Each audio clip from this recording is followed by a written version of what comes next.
One विभाग में फर्जी अनुकंपा नियुक्ति। जिस पद पर नियम ही नहीं थे उसी पर मिली पोस्टिंग। सरकारी सुविधाओं और फाइलों पर उठ रहे गंभीर सवाल। सालों से धूल फांक रही जांच की फाइलें। अधिकारियों का कारनामा मंत्रालय में बना दिया ओएसडी। वन विभाग की तकनीकी अधिकारी श्रीधर नायडू से जुड़ा है मामला।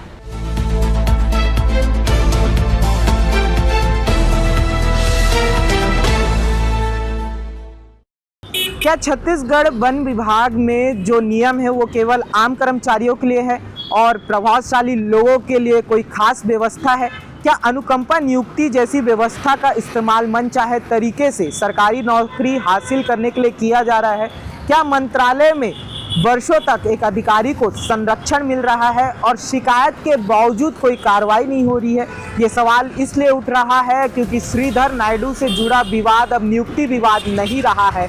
अब ये विभागीय जवाबदेही, प्रशासनिक पारदर्शिता और शासन की विश्वसनीयता पर भी बड़ा सवाल बन चुका है। आरोप है कि श्रीधर नायडू को उनके पिता की मृत्यु के करीब 7 वर्ष बाद अनुकंपा नियुक्ति दी गई। सबसे गंभीर बात यह बताई जा रही है कि जिस मानचित्रकार पद पर नियुक्ति दी गई उस पद पर तत्कालीन अविभाजित मध्य प्रदेश के नियमों और बाद के प्रावधानों में अनुकंपा नियुक्ति का कोई प्रावधान ही नहीं था।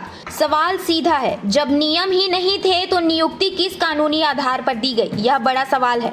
मामले का दूसरा और सबसे महत्वपूर्ण पहलू पात्रता से जुड़ा है। आरोपों के अनुसार नियुक्ति के समय श्रीधर नायडू की माता वन विभाग में उच्च श्रेणी लिपिक के पद पर कार्यरत। सामान्यतः अनुकंपा नियुक्ति का उद्देश्य उस परिवार को तत्काल आर्थिक सहायता देना होता है जिसका एकमात्र कमाऊ सदस्य सेवा के दौरान निधन हो जाए। ऐसे में यदि परिवार का कोई सदस्य पहले से नियमित सरकारी सेवा में था तो अनुकंपा नियुक्ति की पात्रता कैसे तय हुई? क्या विभाग ने अपने नियमों को नजरअंदाज किया या फिर किसी प्रभाव में निर्णय लिया गया? दस्तावेजों के हवाले से यह भी दावा किया जा रहा है कि विभाग के उच्च स्तर पर यह स्वीकार किया गया था कि मानचित्रकार पद पर अनुकंपा नियुक्ति का कोई प्रावधान नहीं है। इसके बावजूद नियुक्ति न केवल बरकरार रही बल्कि संबंधित अधिकारी को समय समय पर पदोन्नति भी मिलती रही और वे वरिष्ठ तकनीकी अधिकारी के पद पर पहुंच गए। यदि नियुक्ति की नींव ही विवादित थी तो उस आधार पर मिली पदोन्नति की वैधता पर भी स्वाभाविक रूप से प्रश्न उठते हैं।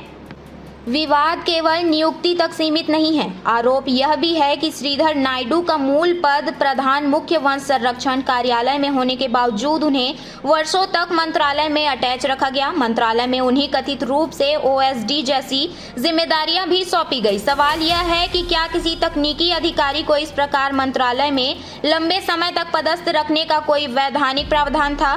यदि विभाग में उनसे वरिष्ठ अधिकारी मौजूद थे तो फिर विशेष जिम्मेदारी केवल उन्हें ही क्यों दी गई? शिकायतकर्ताओं का आरोप है कि इस पूरे मामले की शिकायतें कई बार पीसीसीएफ सचिव और प्रमुख सचिव स्तर तक पहुंची, लेकिन हर बार फाइलें आगे बढ़ने के बजाय ठंडे बस्ते में डाल दी गई।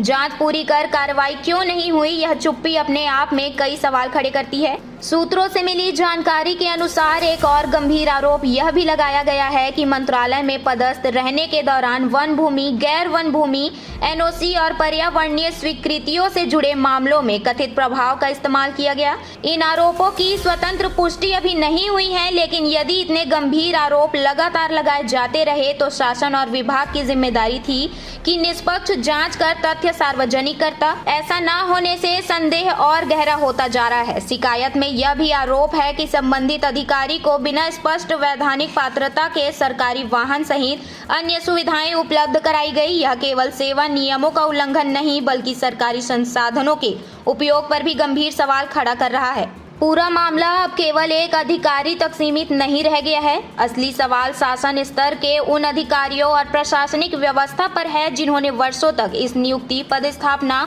और सुविधाओं पर कभी आपत्ति नहीं जताई।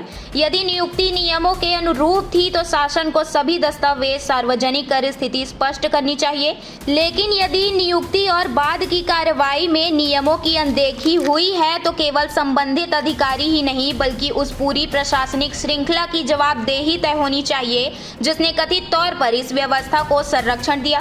इस मामले में पीसीसीएफ अरुण कुमार पांडे से उनका पक्ष जानने के लिए संपर्क करने का प्रयास किया गया, लेकिन उनसे बात नहीं हो सकी। अब सारी निगाहें राज्य सरकार के ऊपर है।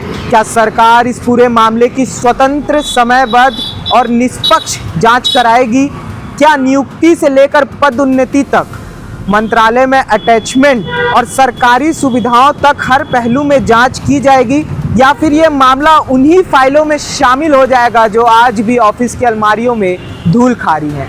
बाकी इस खबर को लेकर क्या कहना है हमें कमेंट कर ज़रूर बताएं, और खबरों के लिए बने रहिए हमारे साथ। कैमरामैन नवाज़ अहमद खान के साथ मैं राघवेंद्र पांडे, निशानेबाज न्यूज़।